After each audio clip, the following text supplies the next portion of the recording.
You're seeing my Word file now, right? Yes, I can. So let me just increase the font size here. Still too small. So 6, we call that sais. So like when telling time, like 6 o'clock, it would be ala. I'm not quite sure if it's alas sais or ala sais. It would be alas because Allah is just for just one number. Alas is for more than one. For more than one. So it's just ala this one. No, the one above that. All right. Because six is greater than one. Allah is just for one. Like Allah una, Ah, yeah, alas yeah, yeah, yeah. dos. I got a bit confused there. Yeah, right, exactly. So that's how they also count in Spanish, like a la una, a las dos. Mhm. But it's a bit it's pronounced like not so different. But we just we tend to pronounce it using Tagalog phonetics. We don't really say a las dos. It's a bit different, right? We usually uh use the hard D like a las dos, a las tres. Everything is like Oh. pronounced like we talked about this last time, right? Like how Mhm. we're quite similar with Italian, except for the rhythm. We don't have that Italian rhythm, but we do have the similar like enunciation. Like we pronounce each syllable, each letter like really clear, very strong, like a las dos, a las tres, a las cuatro. Spanish is a bit different because um I would say it's I don't know how should we put it? Like It's like uh, softer. yeah, it's softer. That's definitely the way to put it. So it's a bit hard. Tagalog is usually harder in terms of consonants, especially. Um, so uh, where was I again? You're talking about the phonetics of Spanish Right, and right, Tagalog. right. The benefits of learning Tagalog, Hmm. being a native like Spanish speaker or at least someone who took Spanish classes. So that's a benefit.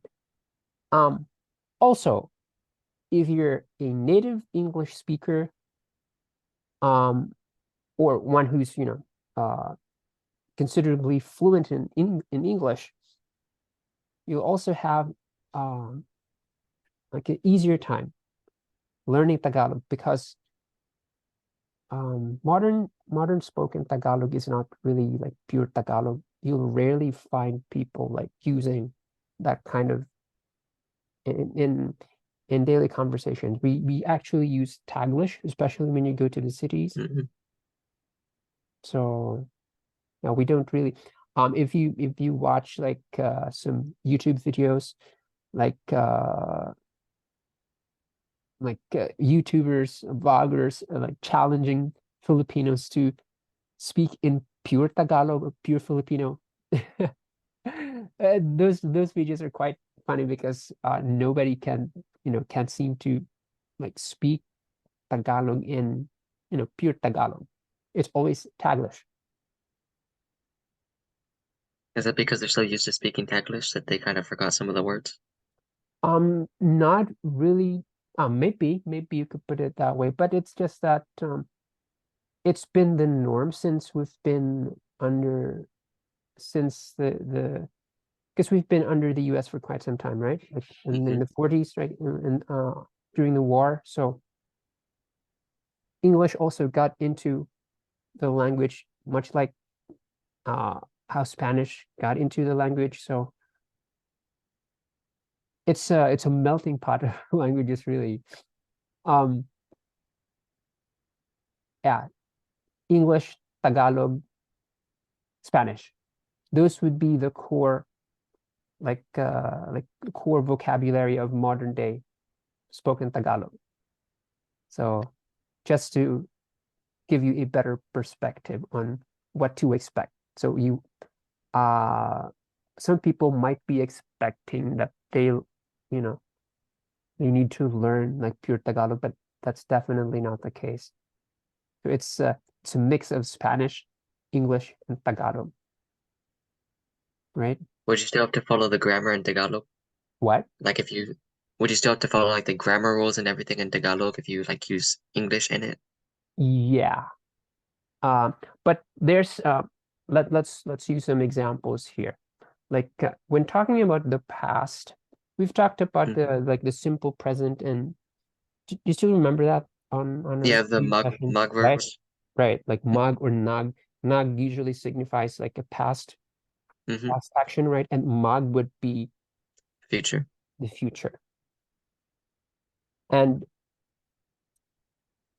um the easiest one to actually like construct would be the past form because you just put nag, Hmm. right? Or uh future forms, you just repeat the first syllable, like you'll go to, like pu punta. That means Hmm. the root again is punta. You just, You but you just get, copy the first two mhm, syllables. right. Yeah. But this might be an exception because the first syllable is really pun, right? But you just Hmm. repeat the the first First two two letters, letters. right? Pupunta. Like will go. Like I will go. How would you say I will go?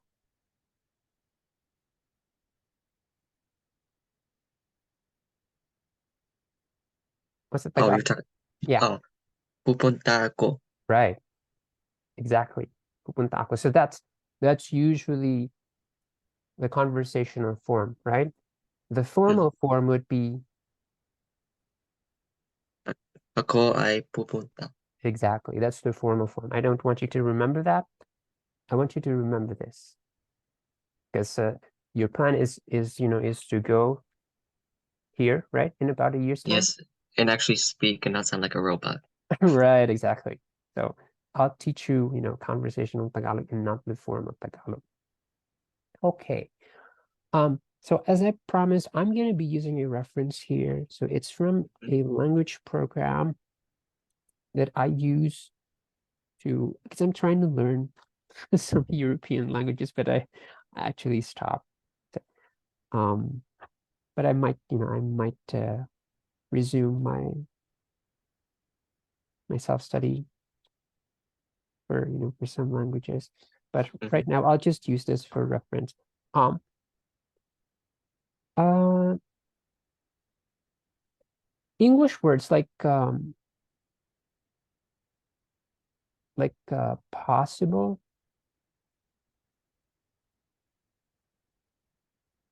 It's actually almost the same in Tagalog. I say almost because some people might use the Tagalog form, or some people might use the Spanish form. So some would use this is actually, Posible. yeah, posible. Yeah. So can you try saying this one more time? Posible. Posible, right? So Posible. right, posible, especially the there.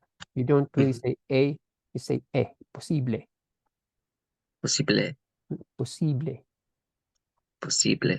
right? Uh, the Tagalog for that is maaari. Maaari. Right, good. So you don't really say maaari. No, you have to like pronounce each letter. But Ah, that's, yeah, maaari. Maaari. Okay.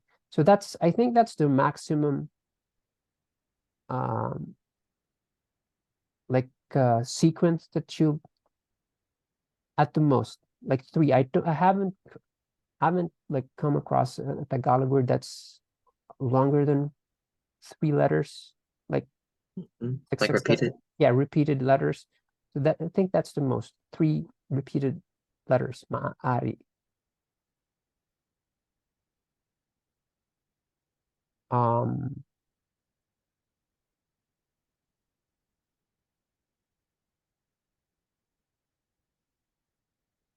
how do you say how do you say table again in Tagalog? Mesa? Exactly, mesa. But there's a curious twist in Tagalog. I say a curious twist because some people might say mesa, but Mhm. I think a lot would use this, la mesa. I know it doesn't make sense because in Spanish this is the table, right? But Mm-hmm. we usually say this, like la mesa, nasa, like it's in the table, nasa la mesa. So when you say it's in the table, But they mean the same thing? yeah, it's in the table, nasa la mesa. Nasa means it is in. Maybe this is a short form. Now thinking about it, this is a shortened Nasa. form of nandoon sa. This is a shortened, but this is acceptable to use nasa la mesa, and Mm. this is what I would use uh, in actual conversations. But there are different forms, like depending on what the speaker prefers to use. So you can say, let's talk about this first, Mm-hmm. nasa. So nasa, I think that's the shortened form. The full form, I guess, would be the nandoon sa, nandoon sa. Shortened would be nasa. You take this out, becomes nasa, right? Nando, nandoon sa. This sometimes this is spelled. I'm not quite sure about the spelling because um as far as I know, this is how it's spelled. But I think you'll also see people spelling this like this, nandoon. Well, with you. Yeah. Uh, maybe that's due to, remember the last time when we talked about the, like when using, like when pronouncing words like spelled with an O, sometimes it sounds more like an U, right? Oh, yeah. Right? Yeah, I remember. So I think that's what seems to happen here sometimes. Um, yeah, not to pay so much attention to the spelling of the U and O, but yeah, just just as long as you're able to sound out words like 90% like correct, I think you'd still be understood when you come here. And most of them are phonetic anyways, like you read it as you say it. What? Like when you read a word, you pronounce it how it's written. Yeah, exactly. And that's the benefit of learning Tagalog. Like Definitely. it's like Spanish. Like you read it, you pronounce it how it is written, but uh taking Italian as reference. Like you have to really pronounce, like especially the consonants with a hard sort of pronunciation. Mhm. So nasa or nandoon sa.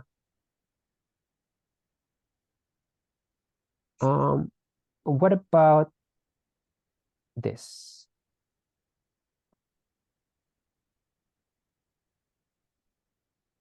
I'm not sure what that would be.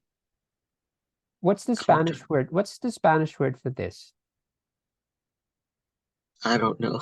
You don't know. But we I don't use that word at all.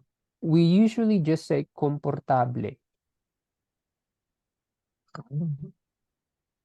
comportable. Like do you know the Tagalog word for so, like very, Very? like so comfortable, very comfortable? Marami? That marami is a lot. Uh, So very comfortable, the word very, you can use napaka, or is sobra, is this Spanish, sobra? yeah. What does this mean in Spanish? Believe it means like more than one. More than one. Ah, I see, more than one, like Like many, sobrang. Yeah, like sobra, like sobrang. many. Right, Hmm. exactly. So thinking about it, it actually makes sense because when we say very comfortable or super comfortable, we usually say sobrang. Oh wait, let's try to like very comfortable.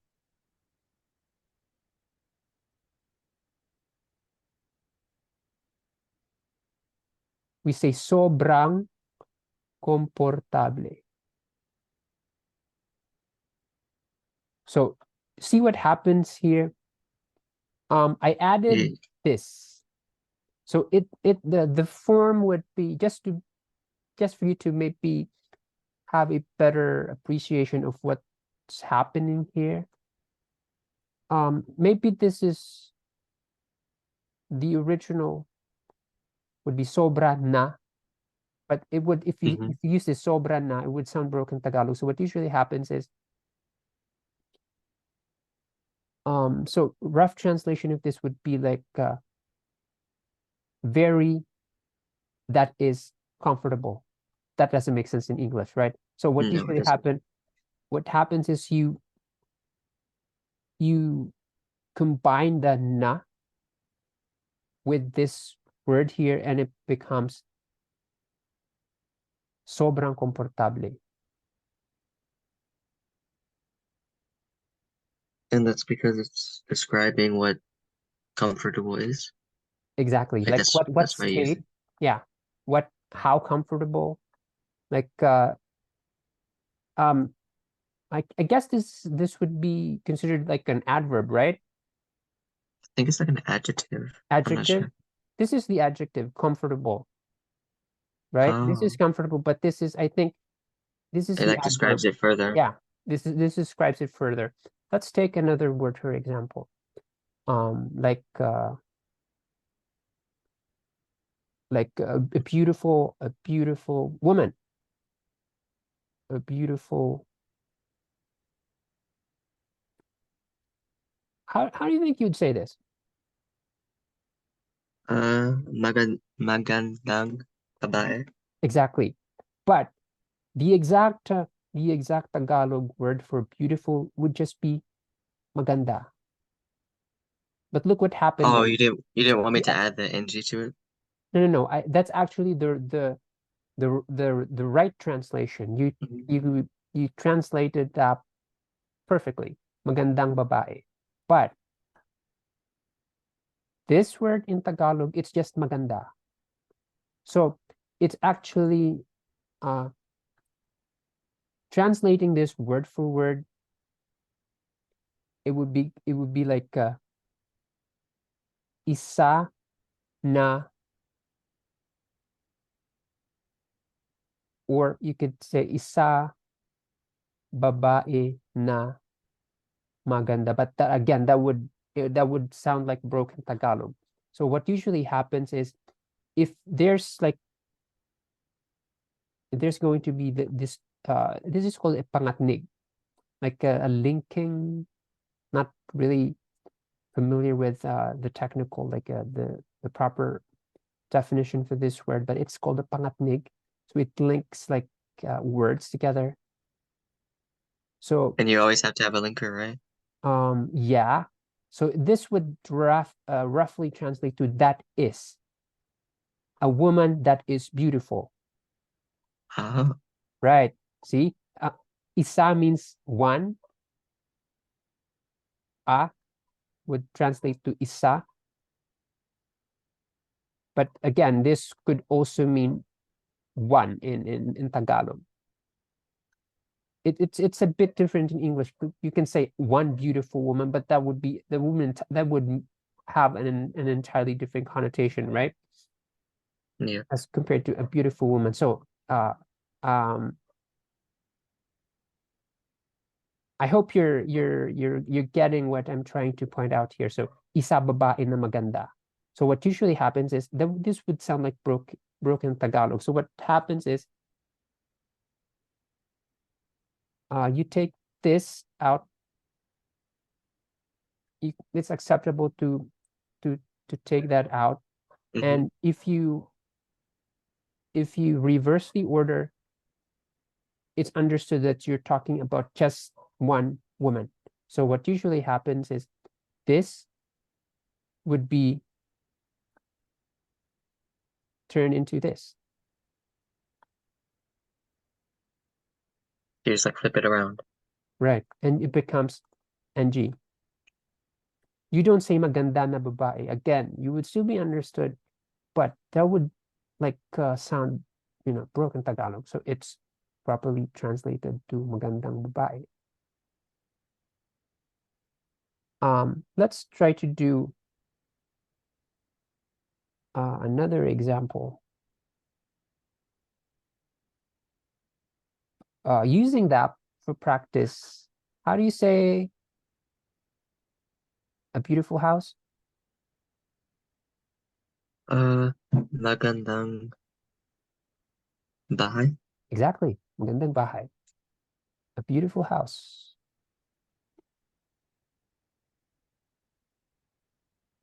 Magandang bahay. Exactly. How would you say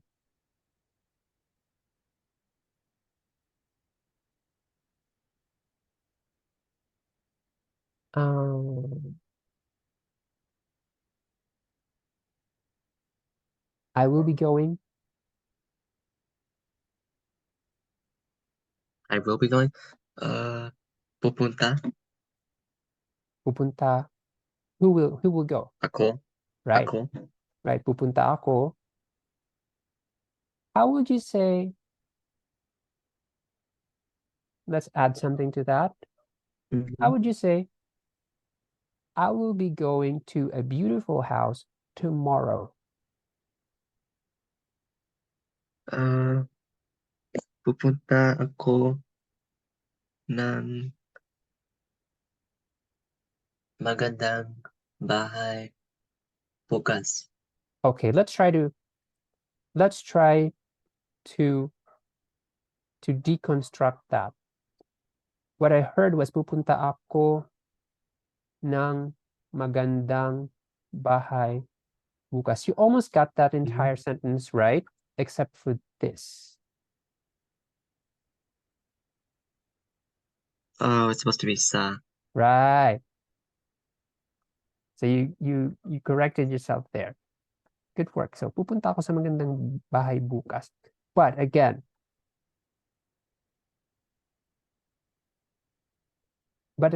this would sound a bit weird. This is grammatically correct, but this is a bit unnatural. Like you won't really say this. I'm just trying to maybe teach you how to use properly like prepositions like this because it's always just sa. We always I don't think we use any other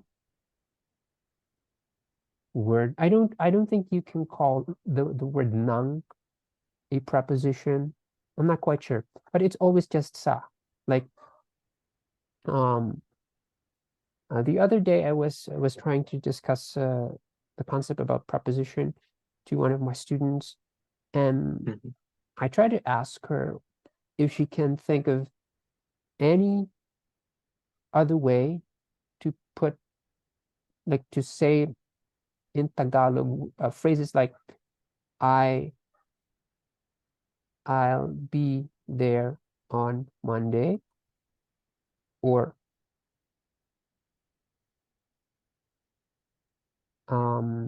what are the other, like I'll meet you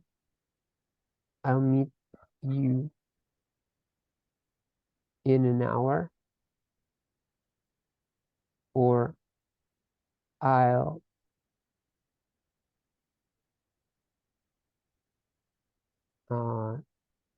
sometime in January. So this on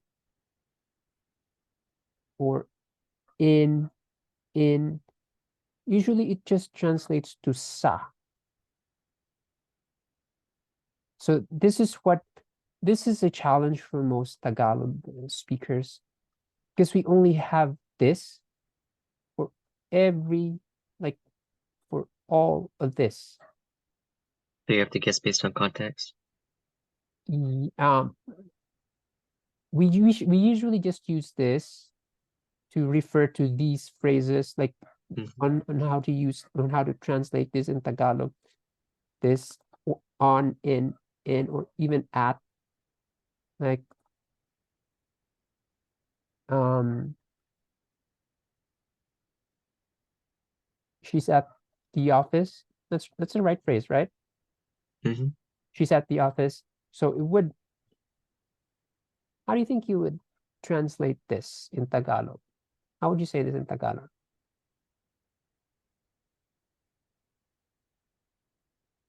Mm.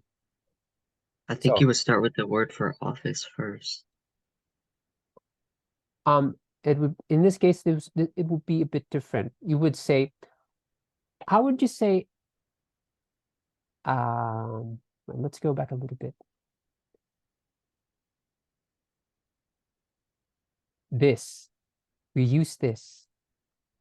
Oh, So you start with with that word, nasa, and then you follow it with the word who it is, right? office.